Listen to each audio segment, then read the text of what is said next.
Welcome to the Game of Risk, everyone. I'm your host, OliveXC, a top player at this game, and today we are doing Tutor Tuesday, where I review a subscriber game and help them and you, the viewer, get better at the game of Risk.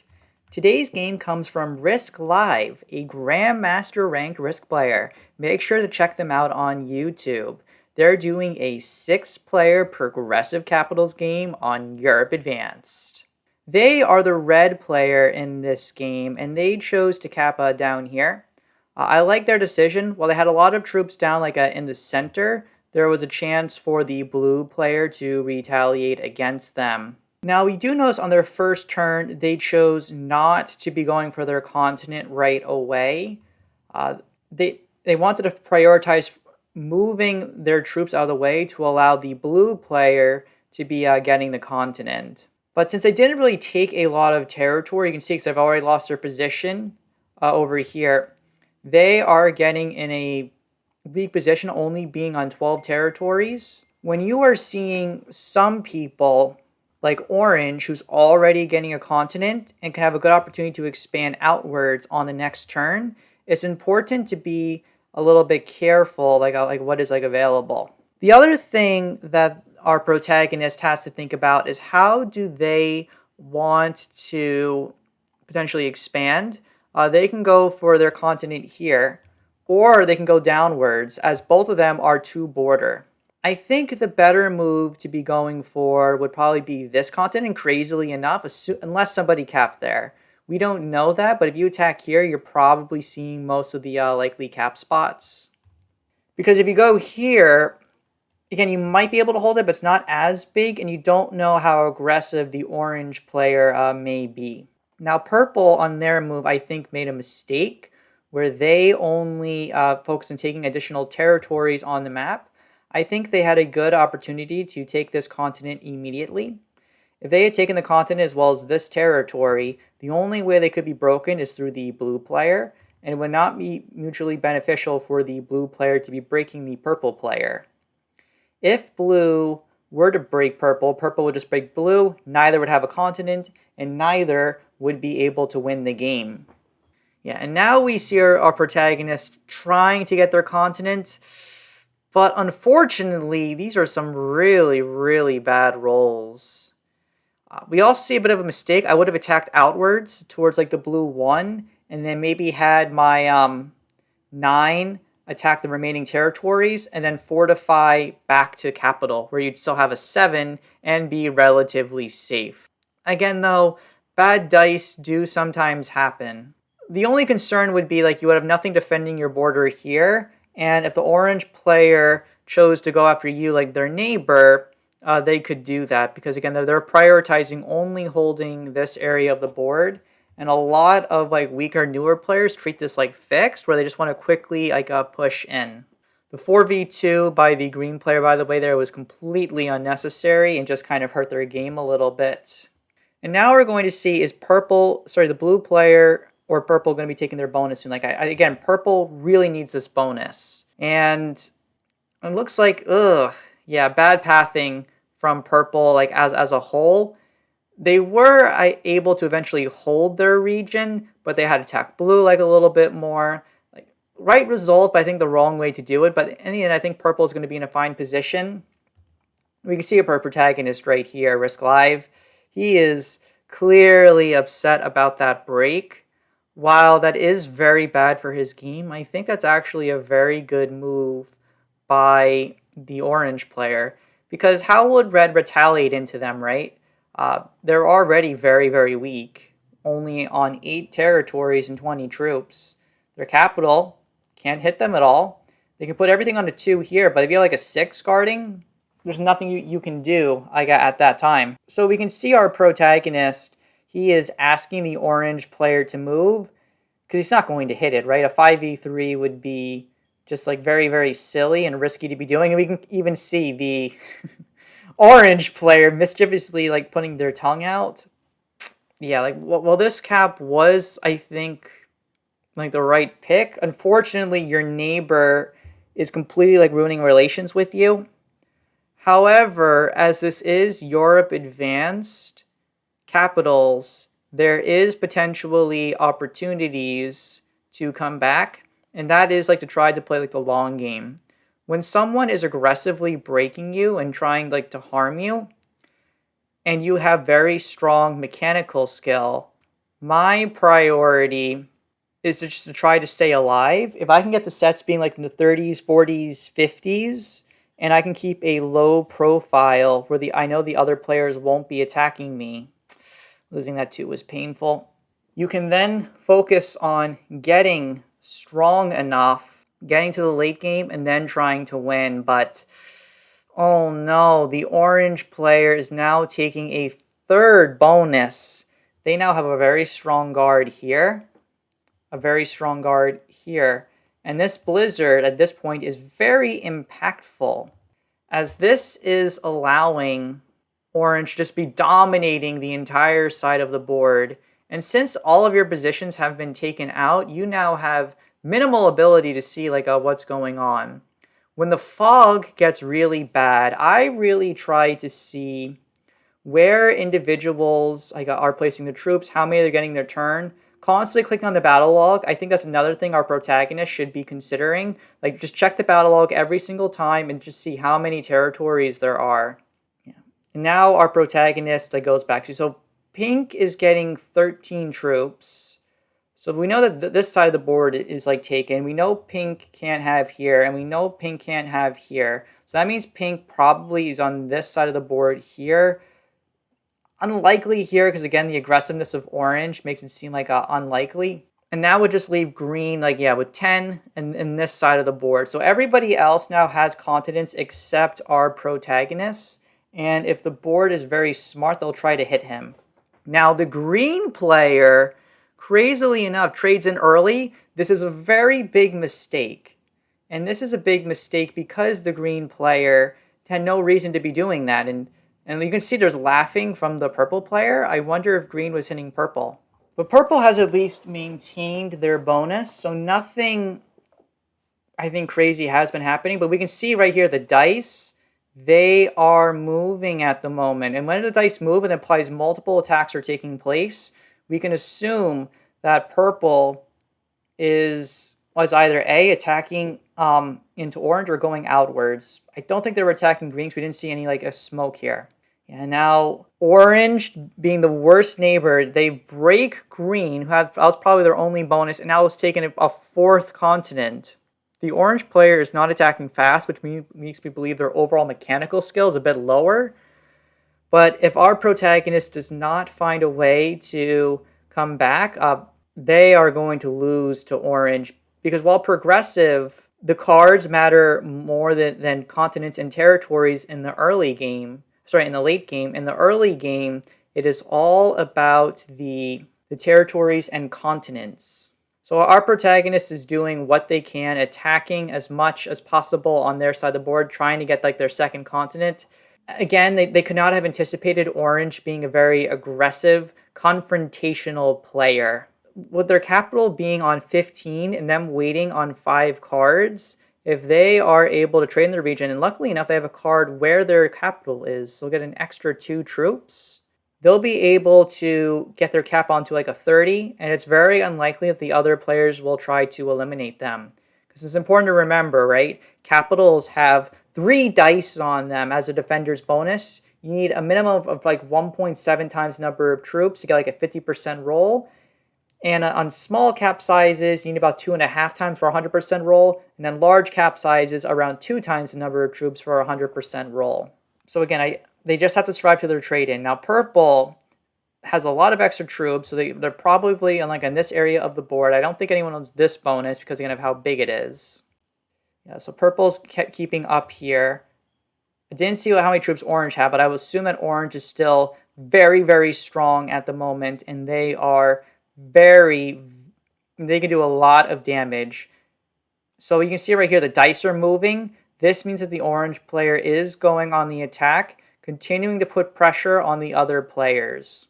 If I were orange, when I'm in a very strong position and the other players allow me to get into a very strong position, what I like to do is just try to target one player at a time and eliminate them and make them as weak as possible. Attacking red, our protagonist in the very beginning, was very good because they couldn't hit back. If the orange player continued hitting red really hard every single turn and dramatically lowered their territory count, there would be nothing that red can do. And then if the orange player took out red and then owned like this entire left-hand side of the board, they would have probably ended up taking the game, or at least having significant advantage going into the late game. Now, our protagonist has probably noticed that the blue player is owning a region, and they are trying to maintain good relations with them and trying to hold their own region to get some stability. And I really, really like this move, because if red were to have broken the blue player here, because it looks like they have taken like another region, or potentially could have. Again, it's hard to see exactly what's going on the other side of the board, but you need every friend that you can, knowing that the orange player will be going hard into you. What's good now as well is that orange, since the green player is probably capped like in the middle, purple is looking very, very angry. Even if orange hits you a lot, they can't break through you unless they self-destruct onto your capital. So I think our protagonist has officially stabilized after having a very, very bad start to their game. Again, he's checking the battle log. Again, biggest thing I would do, keep checking it. Here we go. Good checking. Keep looking, seeing what's happening. See how the players are doing. 12. Because while you can't see the board, knowing how many troops players are getting is critical. And now purple is getting the big trade in. And with this trade in, I wonder how many attacks they're going to make. And now we see orange only getting like 14 troops. That means they only have, I think, 3 bonuses, which means at least one of their bonuses has been broken. They've also immediately traded it on 3, taking in their 4th bonus right now. What I'm hoping that happens here is that the orange player overextends at some point, and then if our protagonist, red, is able to find like the right opportunity, he can strike at another player to get a huge advantage and grow in strength. And now also notice, like purple is constantly saying good luck. He's probably locked in a battle with like another player, be it orange, most likely, given where the attacks are. Possibly blue, but again, we can't see. Like if blue and purple were attacking each other, that would be really, really bad. Yeah, now we see that our protagonist takes over another bonus. This is inviting the orange player to hit them again, because again, the orange player doesn't want anybody to be having bonuses at any given time. And now we get some huge information. The pink player only has 3 troops. That means they are very, very weak and could potentially be eliminated. You'll also notice that the leader sign in the upper left-hand corner, blocked by Risk Live, by the way, handsome fellow that he is. That means the pink player, if we can find out where they are, they can potentially be eliminated. Yeah, purple's still on 9, so they have 1 bonus, probably in their main area by their capital. So the pink player probably is located in the bottom right-hand corner of the map to potentially in the Russia region. And now with orange having 24 troops, they have so much of the board, and the people have been unable to keep orange in check. But thankfully, the orange player cannot reach you. And this is very, very fortunate news. So as long as you can stay alive and stabilize, which I think you're going to do, because again, Risk Live is a Grandmaster player, and he's shown some very strong mechanics this game. If he can continue to stay strong and identify the right opportunity to take over a large portion of the board, you can get to the late game. And again, the late game is all about attacking other people's capitals, prioritizing card blocking them so they're unable to get cards, until sets get to like the 100, really taking over multiple continents and territories at once, and really taxing and testing the mechanical skills of other players. And the pink player has been defeated by blue. This makes a lot of sense because again, with blue here, they may be going down like for like the bottom, like Africa bonus. And with pink being on the upper right-hand side, blue had very nice lines to take them out, given that their capital is located in the center of the board. So I was very, very happy to be seeing this. So now we can see red's trading in, And how much are they going to be attacking the orange player? And it looks like they are. Yeah, they're hitting orange hard now, and as they should, because I think orange is overextending a lot. And now look at this. They left their capital undefended. What incredible star sense. I think that's obviously that's a really good move. Broke all the bonuses, and they went back just in time. So now the red player, our protagonist, has 3 continents at once, and they are doing very, very strong. They have a good card block onto the blue player, or basically, and then they know where purple is. And I also like when they didn't take out these territories here. If another player fails a kill on orange, the red player, our protagonist, can get the kill, get the trade-in bonus, and be in a very strong situation. But blue has traded in. Is he going to go for the purple player? If he takes out purple right now, blue will be very strong. And you see, purple gave a surprised face. And blue does end up taking the purple player. Blue is playing an excellent game so far, eliminating multiple people in this game and getting very, very strong very, very quickly. Yeah, and now they break you because they see how strong you are. It's now a 3-player game. And with the blue player having the majority of the board, I think this is the time to be going bad neighbor and hitting them as much as possible. We can see instead, like, what you're trying to do is taking out, like, the orange player. I feel like this is a bit of a mistake. We don't know how strong or how weak the orange player is. And if you fail the kill, that's just, if orange doesn't have a set, blue is just going to kill them and probably end up taking the game. And you didn't really fortify like back in time with your 7. So now orange is upset, but they're a bot. They have just gone offline. And I think this is going to be the blue player's game to win. They have a set. All they need to do is take out the orange player and then take out your 11 capital and card block you. And again, blue has been playing amazing, eliminating the players from the game. Yep, all they have to do now is go downwards and oh my gosh. Well, I don't think this was a hard thing for the blue player to realize that red was saving the kill down there. Because again, when you're in the fog, you can't see everything. But now, our protagonist, he is going to defeat the orange player, get their card bonus, and now what he needs to go for a walk. He just needs to break every single bonus, attacking everywhere around the map. This blue player is extremely talented at the game. Very, very good. Again, just open up the caps, just like I just hit everything. Just don't think, attack, and break all the bonuses. Just leave a 4 there. Good. And now you just have to go down. Okay, he makes a mistake. He gives the blue player 1 bonus. I think if he attacked a little bit faster, he would have been able to get it. Yeah, and it looks like he did not move back in time. Again, very, very challenging move to know exactly how to do it. He was prioritizing leaving some troops like down to hold like the bonuses a bit, but that doesn't matter as much because like the 20 is like already open. Now blue has taken over another side of the board, and how much is now blue just has to break all of the bonuses. Yep, good. He did miss breaking 1 bonus, so that's going to be giving our protagonist some extra troops. But he does have the trade-in. And now how much damage is he going to do? Like, there's a 57. Right now he's taking too much time. He needs to prioritize, I think, attacking as much as possible around the board. And again, putting pressure onto the 57 stack, because if it does not have a cap immediately, he can attack more.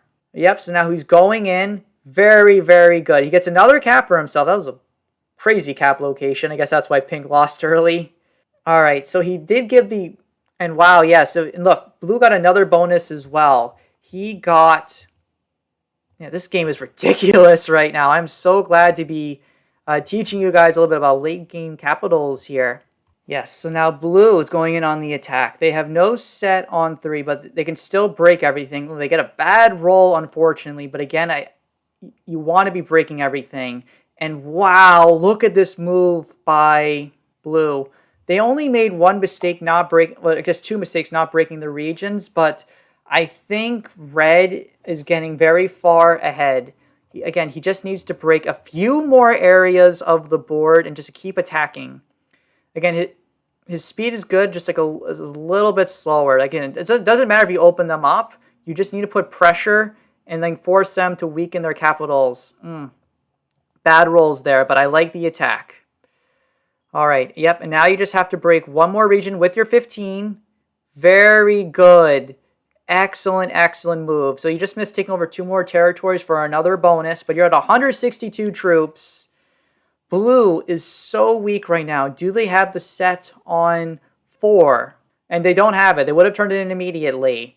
So blue is just focused on breaking as much as possible. But I think this may be game right here. Our protagonist played incredible, where he just had an awful start from orange, stayed alive, saved the kill, and executed on it. This is a sign of a top grandmaster. Excellent, excellent play.